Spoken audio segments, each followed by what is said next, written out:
Bonjour, bonjour à vous, j'espère que vous allez toutes et tous bien. Alors aujourd'hui, je fais cette vidéo de nouveau comme je les faisais au tout début en fait, c'est-à-dire pendant les promenades avec Orna. Et ça me met en joie de les faire comme ça. Orna, ne mange pas le raisin. Évidemment, elle en profite, hein, mais c'est ok, c'est cool, c'est chouette, je suis contente. Voilà. Euh, donc, je me présente rapidement, oui, merci. Je me présente rapidement, je suis Gaëlle Stenner, kinésiologue, magnétiseuse, coupeuse de feu, passeuse d'âme et canal des guides. Et là, donc, je vous propose une canalisation, donc complètement intuitive, hein. Enfin, c'est une canalisation, quoi. Forcément, c'est intuitif. Mais c'est simplement qu'effectivement, depuis dimanche quand même, je ressens qu'il y a un message à faire passer parce qu'en ce moment, il y a quand même une grosse montée en fait de colère, d'agressivité, d'énergie assez sombre euh, qui sont vraiment dans la colère, dans l'agressivité, dans le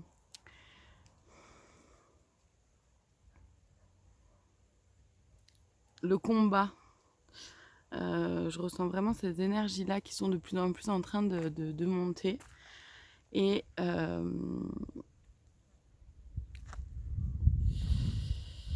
du coup, je voulais voir avec eux un peu ce qu'ils avaient à nous dire. Donc effectivement, le but étant de ne pas se laisser happer,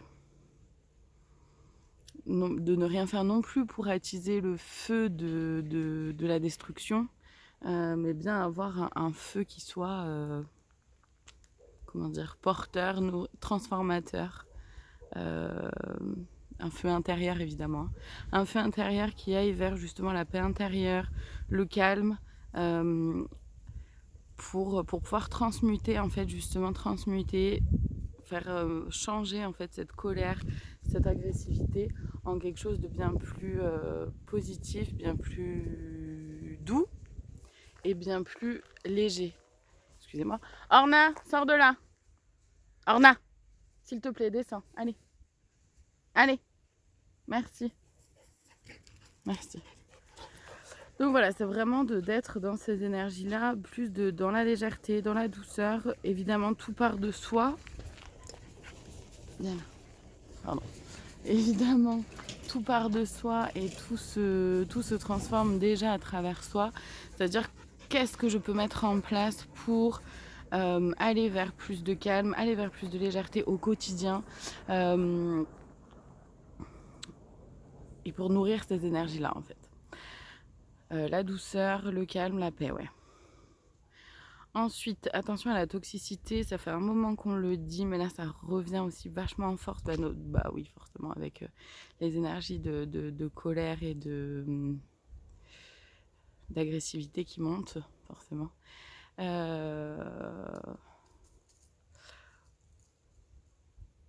Où on nous dit qu'effectivement, là, il est plus que temps, en fait, de se sortir. Pardon, c'est Arna qui me fait rire, qui me déstabilise aussi. Ok. C'est important de se sortir de toute toxicité. Donc, ça peut être soit un mode de fonctionnement qu'on a en nous, qu'on sait, qui peut générer de la colère, qui peut générer de l'agressivité, chez soi ou chez l'autre. Qu'est-ce que je peux mettre en place pour avoir plus de douceur?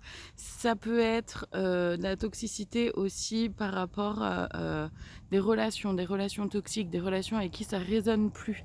Et ben maintenant c'est plus qu'est-ce que je peux faire pour que ce soit plus doux, c'est vraiment il est temps de couper en fait avec ces relations là toxiques, plus que temps. Ou alors c'est qu'est-ce que je peux mettre en place pour qu'il y ait une distance qui soit vraiment réellement présente, pour rester, pour mettre en place cette bulle à soi, pour soi, de calme, de paix, etc., de tout ce qu'on a dit avant. Ça peut être aussi... Orna, arrête. Merci.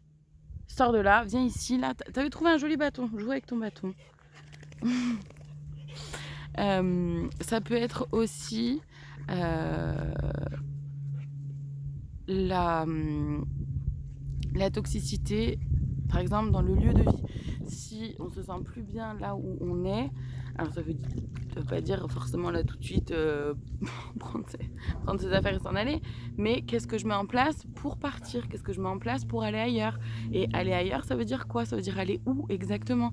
Où est-ce que à retourner à l'intérieur de soi, où est-ce que je me sens bien? Et c'est pareil pour un travail. Ça ne veut pas dire quitter son travail là comme ça du jour au lendemain, mais qu'est-ce que je peux mettre en place pour aller vers quelque chose qui me va mieux à moi? Et toujours revenir à soi, à l'intérieur de soi.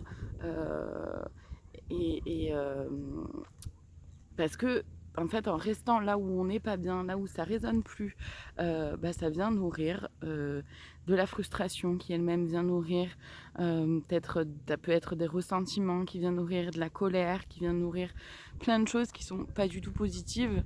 Et forcément, en étant dans cette spirale-là et dans ces énergies-là, c'est forcément beaucoup moins simple de pouvoir accéder à un calme, à une paix intérieure, à plus de sérénité, plus de douceur au quotidien pour soi déjà, mais aussi évidemment pour les autres, pour pouvoir la proposer aussi aux autres.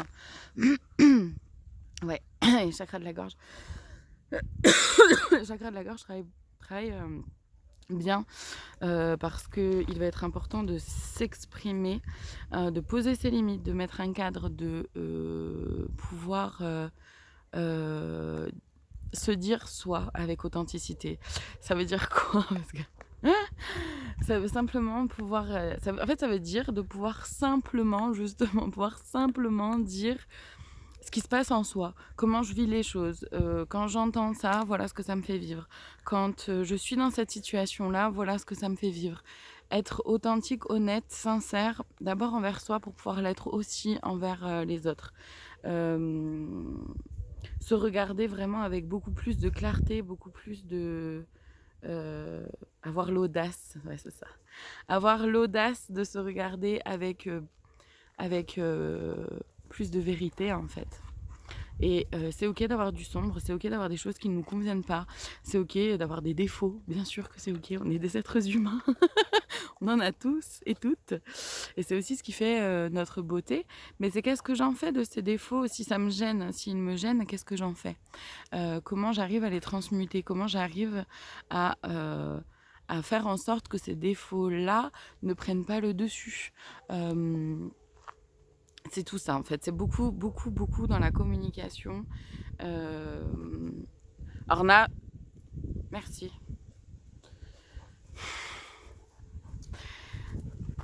C'est beaucoup dans la communication, donc c'est beaucoup associé à la communication, justement pour par rapport à cette colère, pour éteindre le feu de la colère bien avant qui se manifeste. C'est pouvoir être dans la communication, c'est pouvoir dire ce qui se vit à l'intérieur de soi. Et c'est pas toujours simple de mettre des mots, et c'est pas toujours simple de prendre conscience aussi de ce qui se vit à l'intérieur de nous, parce qu'on est tellement bousculé aussi au quotidien par plein de choses qu'on prend pas forcément le temps d'aller voir à l'intérieur comment c'est. Et là, c'est une gymnastique à vraiment faire en fait. C'est à faire et surtout à prendre l'habitude de le faire au quotidien, voire à chaque instant, pour que ça devienne fluide et pour que ça devienne très simple et qu'on n'ait même plus besoin, que ça devienne même plus un effort, que ça devienne juste un réflexe naturel en fait, comme le fait de respirer, on pense pas au fait de respirer. Et ben là c'est pareil, ce qu'on nous propose c'est de pouvoir petit à petit cheminer vers le retour à soi, mais de façon complètement instantanée et comment dire, qui sera même plus réfléchi, même plus un effort, quoi, parce que ça se fera tout seul. Voilà, donc avec fluidité, simplicité. Mais forcément, pour que ça se mette en route, pour que ça se mette en place, il faut d'abord commencer par faire l'effort d'aller voir à l'intérieur comment c'est. Commencer à l'intérieur de soi. Orna, là, tu vois comment tu me fais vivre à l'intérieur, c'est que je me sens pas du tout entendue ni respectée. Sors de là. Merci. Par exemple.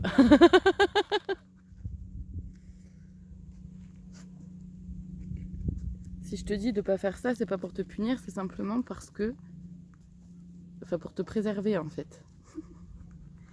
Parce que le raisin, c'est toxique pour les chiens à grosse quantité. Et comme madame ne sait pas s'arrêter. Voilà. Voilà. Ok.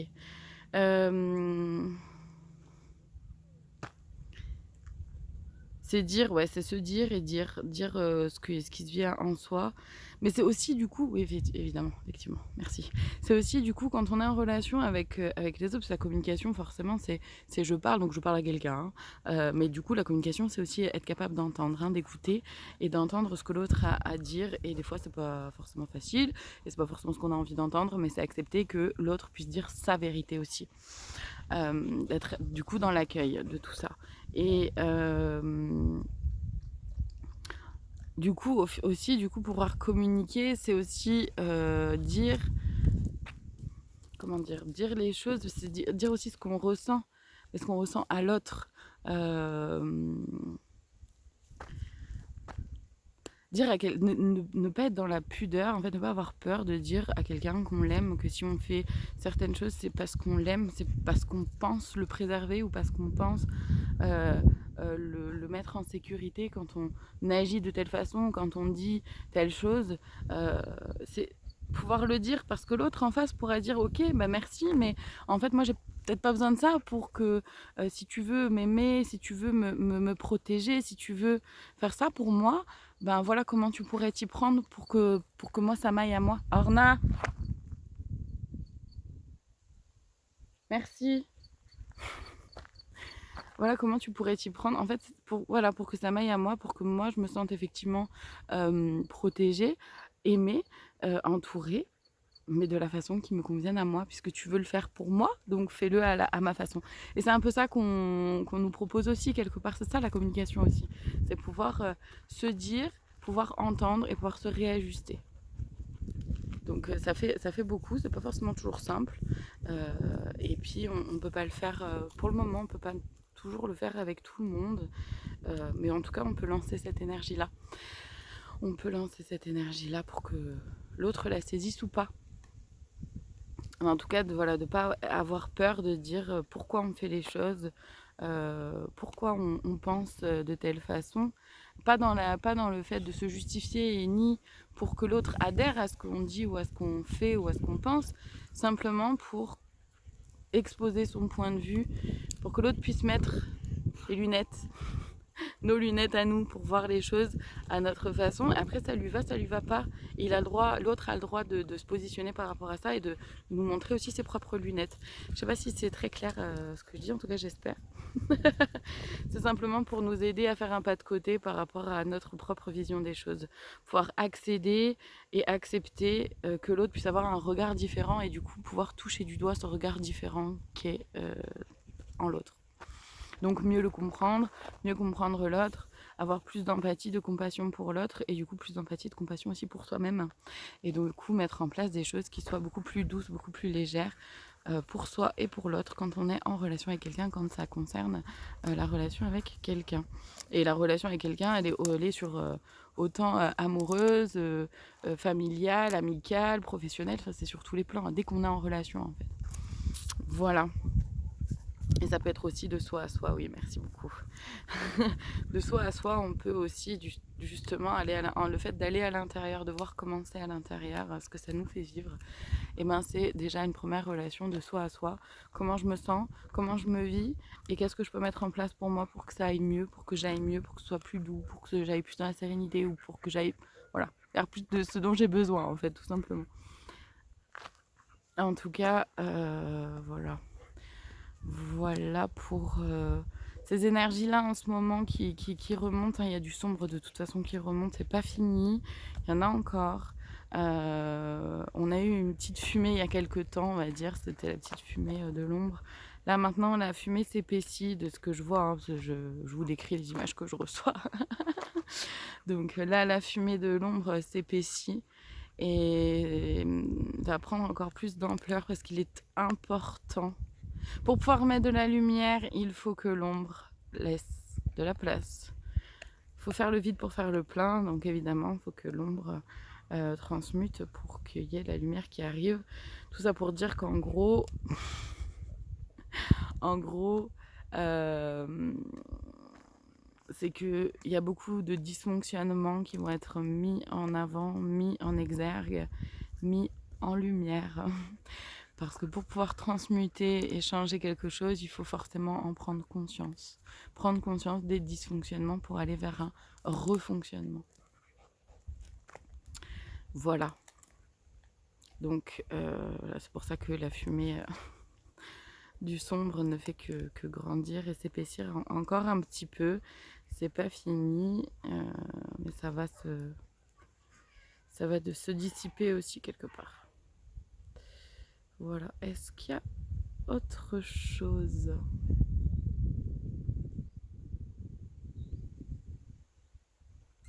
Alors, respect, je vois le mot respect qui s'affiche. D'être vigilant et vigilante à toujours être dans le respect de soi, le respect de l'autre, le respect de Gaïa, le respect des énergies, le respect de nos valeurs, le respect de qui on est, le respect de l'être humain, de l'être humain.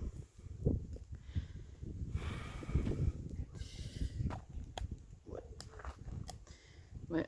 Alors je vois la mort. Alors, c'est pas je vois la mort personnifiée, attention. Non, c'est juste qu'on me montre qu'effectivement, déjà on me montre que ça sent mauvais, hein, clairement. Je peux pas faire mieux que dire ça. On me montre que ça sent mauvais. C'est pas rédhibitoire, c'est pas figé. On peut que le transmuter et le transformer, mais on a besoin de se rendre compte que ça sent mauvais. On a besoin de sentir cette odeur qui sent mauvais. Très bien. C'est pour ça que l'ombre ressort aussi. On a besoin de conscientiser qu'il y a beaucoup plus d'ombre sur Terre que ce qu'on le croit. Ça ne veut pas dire que c'est une fatalité, ça veut juste dire que il y a beaucoup de lumière à mettre aussi. Donc quelque part c'est très beau aussi. Mais il va falloir se mettre en action vraiment. Et tout part de soi. Il y a du coup, par rapport au fait que ça sent mauvais, c'est aussi le fait qu'il y a pas mal, il va y avoir des décès. J'en avais déjà parlé il y a un moment, je crois que c'était plus ou moins il y a un an. Mais ouais, ça revient. Il va y avoir des décès. Bon, voilà, on verra bien. On verra bien. Mais ce sera pas pour rien dans le sens où ça va me permettre de mettre en exergue des dysfonctionnements. Ça va permettre de mettre en lumière. Ouais, ça va permettre des prises de conscience. De comprendre le sens caché qu'il y a derrière. Comprendre aussi qu'est-ce que c'est la mort. Qu'est-ce que c'est la mort, que y a que c'est un chemin, mais que c'est pas la fin, la grande fin pour autant.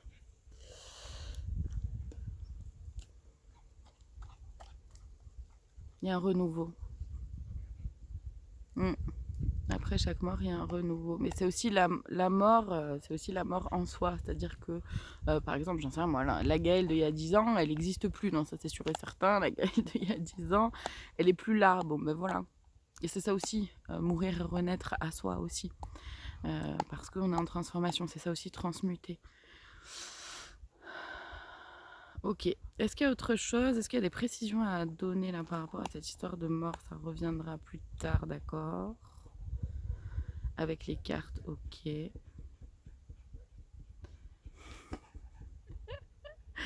Est-ce qu'il y a autre chose à dire? Non, ok, très bien.